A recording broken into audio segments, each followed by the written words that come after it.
Hello my dear students, welcome back to Learn Easily channel. ಈ ಒಂದು ವಿಡಿಯೋದಲ್ಲಿ ನಾವು up hill poem by Christina Rossetti ಈ ಒಂದು ಪದ್ಯದ ಕನ್ನಡದ ಲೈನ್ ಬೈ ಲೈನ್ ಎಕ್ಸ್ಪ್ಲನೇಷನ್ ಸಮರಿಯನ್ನು ನಾವು ಡಿಸ್ಕಸ್ ಮಾಡೋಣ. ಕ್ರಿಸ್ಟಿನಾ ರೊಸೆಟ್ಟಿ ರವರು ಈ ಒಂದು ಪೊಯಮ್ ಅನ್ನು 1858ರಲ್ಲಿ ಬರೆದಿರ್ತಾರೆ. ಇದನ್ನು 1861ರಲ್ಲಿ ಪಬ್ಲಿಷ್ ಮಾಡಿರ್ತಾರೆ. ಈ ಒಂದು ಪದ್ಯದ ಮೇನ್ ಥೀಮ್ ಅನ್ನು ನಾವು ಗಮನಿಸಿದಾಗ ಈ ಪದ್ಯದ ಸಾಲುಗಳಲ್ಲಿ it is the challenging the journey of life and death ಅಂದಾಗ ಜೀವನದ ಒಂದು ಜರ್ನಿಯ ಬಗ್ಗೆ ಚಾಲೆಂಜ್ ಮಾಡ್ತಾ ಈ ಒಂದು ಪದ್ಯವನ್ನು ಒಂದು ಡೈಲಾಗ್ ರೂಪದಲ್ಲಿ ಬರೆದಿರ್ತಾರೆ. ಅಂದರೆ ಇದೊಂದು ಸಂಭಾಷಣೆ ಕನ್ವರ್ಸೇಷನ್ ರೀತಿಯಲ್ಲಿ ಇರುತ್ತೆ. ಒಬ್ಬ ಟ್ರಾವೆಲರ್ ಮತ್ತು ಒಂದು ಗೈಡ್ನ ಒಂದು ರೀತಿಯಲ್ಲಿ ಕನ್ವರ್ಸೇಷನ್ ರೀತಿಯಲ್ಲಿ ಇದನ್ನು ಬರಿತಾ ಹೋಗಿರ್ತಾರೆ. It is a journey towards God or journey towards the end ಅಂದಾಗ ಒಂದು ಸಾವಿನ ನಡೆಗೆ ಹೋಗಬೇಕಾದ್ರೆ ಅವರ ಜರ್ನಿಯ ಕುರಿತು ಜೀವನದ ಕುರಿತು ಈ ಪದ್ಯವನ್ನು ಬರೆದಿರ್ತಾರೆ. ಬನ್ನಿ ಈ ಒಂದು ಪದ್ಯದ ಕನ್ನಡದ ಲೈನ್ ಬೈ ಲೈನ್ ಎಕ್ಸ್ಪ್ಲನೇಷನ್ ಅನ್ನು ನೋಡ್ತಾ ಈ ಒಂದು ಪದ್ಯವನ್ನು ಕಲಿಯೋಣ. ಇಲ್ಲಿ ಆ ಮೊದಲ ಸಾಲುಗಳಲ್ಲಿ ಕ್ರಿಸ್ಟಿನಾ ರೊಸೆಟ್ಟಿರವರು ಹೇಳ್ತಾರೆ, does the road wind uphill all the way? Yes to the very end. ನೋಡಿ, ಇಲ್ಲಿ ಮೊದಲನೇದು ಪ್ರಶ್ನೆ, does the road wind uphill all the day? ದಾರಿಯ ಉದ್ದಕ್ಕೂ ಇದು ಸಾಗತ್ತೆ ಅಂತ, ಈ ದಾರಿ ಉದ್ದಕ್ಕೂ ಸಾಗತ್ತೆ ಅಂತ ಕೇಳಿದಾಗ ಅಲ್ಲಿ ಎಸ್ ಆನ್ಸರ್ ಕೂಡ ಇದೆ. Yes to the very end, ಹೌದು ಇದು ಕೊನೆಯವರೆಗೂ ಇದೆ. ಅಂದರೆ ಈ ಕವಿತೆ ಜೀವನದ ಕಷ್ಟಕರವಾದಂತಹ ಒಂದು ಪ್ರಯಾಣ, ಅದರ ಜೊತೆಗೆ ಜೀವನ ಅಂತಕ್ಕಂಥದ್ದು ಅನಿವಾರ್ಯ. ಆ ಪ್ರಯಾಣವನ್ನು ಇದು ವರ್ಣಿಸ್ತಾ ಇದೆ. ಇಲ್ಲಿ ಕವಿ ಜೀವನದ ದಾರಿ ಹೇಗೆ ಸಂಪೂರ್ಣ ಮೇಲಕ್ಕೆ ಸಾಗುತ್ತದೆ ಅಂದರೆ ಅದು ನಿರಂತರವಾದ ಹೋರಾಟದಿಂದ ಕೂಡಿದೆ ಅಂತ ಕೇಳ್ತಾ ಇದ್ದಾರೆ. ಇದಕ್ಕೆ ಉತ್ತರ ಈ ಪ್ರಯಾಣವು ಜೀವನದ ಆರಂಭದಿಂದ ಸಾವಿನವರೆಗೂ ಸಹ ಇದು ಹಾಗೇ ಇರುತ್ತೆ ಅಂತಕ್ಕಂಥದ್ದನ್ನು ಹೇಳ್ತಾ ಇದ್ದಾರೆ. ನಂತರದ ಒಂದು ಕನ್ವರ್ಸೇಷನ್, ಒಂದು ಪ್ರಶ್ನೆಯನ್ನು ನೋಡಿದಾಗ, will the day's journey take the whole long day? ಇದು ಪ್ರಶ್ನೆ ಆದರೆ ಉತ್ತರ, from morn to night my friend. ನೋಡಿ, ಇಲ್ಲಿ ಹೇಳ್ತಾ ಇದ್ದಾರೆ ಈ ದಿನದ ಒಂದು ಪ್ರಯಾಣ ಇಡೀ ದಿನ ತಗೊಳ್ತದ ಅಂತ ಕೇಳ್ತಾ ಇದ್ದಾರೆ. ಅದಕ್ಕೆ ಉತ್ತರ ಹೇಳ್ತಾ ಇದ್ದಾರೆ, ಹೌದು ಬೆಳಗ್ಗೆಯಿಂದ ರಾತ್ರಿಯವರೆಗೂ ತಗೊಳ್ಳುತ್ತೆ ಮೈ ಫ್ರೆಂಡ್ ಅಂತ ಹೇಳ್ತಾ ಇದ್ದಾರೆ.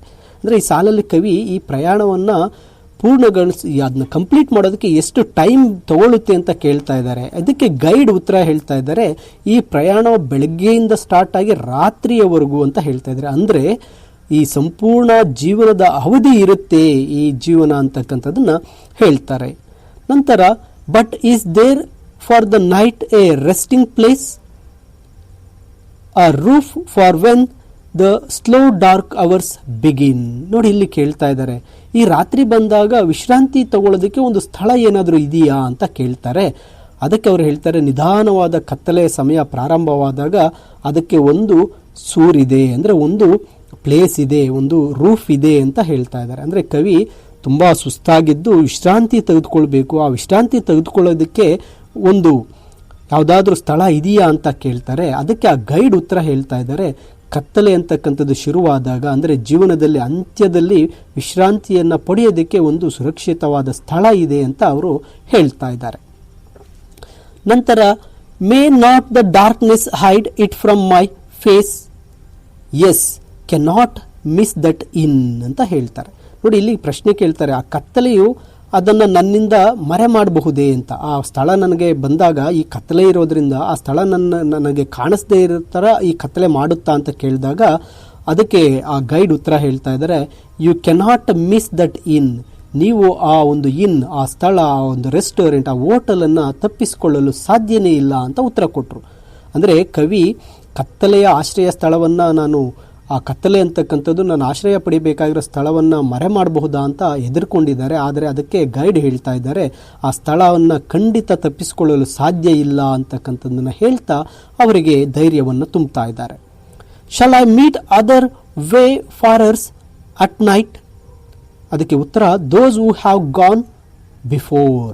ನಾನು ರಾತ್ರಿಯಲ್ಲಿ ಈ ಪ್ರಯಾಣವನ್ನು ಮಾಡಬೇಕಾದ್ರೆ ಬೇರೆ ಪ್ರಯಾಣಿಕರನ್ನು ಭೇಟಿಯಾಗ್ತೇನೆಯೇ ಅಂತ ಕೇಳಿದ್ರು. ಅದಕ್ಕೆ ಉತ್ತರ ಹೇಳ್ತಾ ಇದ್ದಾರೆ, ದೋಸ್ ಹೂ ಹ್ಯಾವ್ ಗಾನ್ ಬಿಫೋರ್, ನಿಮಗಿಂತ ಮೊದಲೇ ಹೋದವರು ನಿಮಗೆ ಭೇಟಿ ಆಗಬಹುದು ಅಂತ ಹೇಳ್ತಾ ಇದ್ದಾರೆ. ಅಂದರೆ ಕವಿ ತನ್ನ ಒಂದು ಗೈಡ್ನ ಜೊತೆ ಹೋಗ್ತಾ ಇದ್ದಾರೆ, ತಾನು ಒಬ್ಬಂಟಿಯಾಗಿ ಪ್ರಯಾಣ ಮಾಡ್ತಾ ಇದ್ದೇನೆ, ಹಾಗಾಗಿ ನನಗೆ ಬೇರೆ ಯಾರಾದರೂ ಪ್ರಯಾಣಿಕರನ್ನು ಭೇಟಿ ಮಾಡುವ ಅವಕಾಶ ಇದೆಯಾ ಅಂತ ಕೇಳ್ತಾರೆ. ಅದಕ್ಕೆ ಗೈಡ್ ಹೇಳ್ತಾರೆ, ನಿಮಗಿಂತ ಮೊದಲೇ ಈ ಪ್ರಯಾಣವನ್ನು ಯಾರು ಕಂಪ್ಲೀಟ್ ಮಾಡಿದಾರೋ ಅವರು ನಿಮ್ಮನ್ನು ಭೇಟಿ ಆಗ್ತಾರೆ ಅಂತ ಉತ್ತರವನ್ನು ಹೇಳ್ತಾರೆ. Then must I knock or call when just I in sight, they will not keep you standing that at that door. ನೋಡಿ, ಇಲ್ಲಿ ಅವರು ಪ್ರಶ್ನೆ ಕೇಳಿದ್ರು, ಮತ್ತೆ ಕವಿ ಪ್ರಶ್ನೆ ಕೇಳ್ತಾ ಇದ್ದಾರೆ. ಹಾಗಾದರೆ ನಾನು ಹತ್ತಿರ ಬಂದಾಗ ಬಾಗಿಲು ಬಡಿಬೇಕೆ ಅಥವಾ ಕರಿಬೇಕೆ ಅಂತ, ಅಂದರೆ ನನಗೆ ಆ ಸ್ಥಳ ಸಿಕ್ಕಾಗ ನಾನು ಬಾಗಿಲು ಬಡಿಬೇಕಾ ಅಥವಾ ಅವ್ರನ್ನ ಕೂಗಿ ಕರಿಬೇಕಾ ಅಂತ ಹೇಳಿದಾಗ ಅದಕ್ಕೆ ಉತ್ತರ ಗೈಡ್ ಹೇಳ್ತಾ ಇದ್ದಾರೆ, they will not keep you standing at that door. ಅವರು ನಿಮ್ಮನ್ನು ಆ ಬಾಗಿಲಲ್ಲಿ ನಿಂತು ಕಾಯೋದಕ್ಕೆ ಬಿಡೋದೇ ಇಲ್ಲ ಅಂತ ಹೇಳ್ತಾ ಇದ್ದಾರೆ. ಅಂದರೆ ಕವಿ ಆ ಪ್ರಯಾಣಿಕರನ್ನು ಹೇಗೆ ಭೇಟಿಯಾಗೋದು, ಅವ್ರನ್ನ ಕೂಗಿ ಕರಿಬೇಕಾ, ಬಾಗಿಲನ್ನು ಹೊಡಿಬೇಕಾ ಅಂತ ಕೇಳಿದಾಗ ಅದಕ್ಕೆ ಗೈಡ್ ಉತ್ತರ ಹೇಳ್ತಾರೆ, ಆ ಬಾಗಿಲ ಬಳಿ ಹೋದ ತಕ್ಷಣ ಅವರು ನಿಮ್ಮನ್ನು ಒಳಗೆ ಕರ್ಕೊಂಡ್ಬಿಡ್ತಾರೆ, ನಿಮ್ಮನ್ನು ಅಲ್ಲಿ ಕಾಯೋದಕ್ಕೆ, ಅಲ್ಲಿ ನಿಂತ್ಕೊಂಡು ವೆಯ್ಟ್ ಮಾಡೋದಕ್ಕೆ ಬಿಡೋದೇ ಇಲ್ಲ ಅಂತಕ್ಕಂಥ ಒಂದು ಭರವಸೆಯನ್ನು ಕೊಡ್ತಾರೆ. ನಂತರ shall I find comfort travelling sore and weak, of labour you shall find the sum. ಅಂದರೆ ಇಲ್ಲಿ ಪ್ರಶ್ನೆ ಕೇಳ್ತಾ ಇದ್ದಾರೆ, ನಾನು ತುಂಬ ಸುಸ್ತಾಗಿ, ನಾನು ತುಂಬ ವೀಕ್ ಆಗಿದ್ದೇನೆ, ನನಗೆ ಆರಾಮ ಅಲ್ಲಿ ಸಿಗುತ್ತದೆಯೇ ಅಂತ ಕೇಳಿದ್ರು. ಅದಕ್ಕೆ ಅವರು ಹೇಳ್ತಾ ಇದ್ದಾರೆ, ನಿಮ್ಮ ಶ್ರಮದ ಫಲ ನಿಮಗೆ ಸಿಕ್ಕೇ ಸಿಗುತ್ತೆ. Of labour you shall find the some.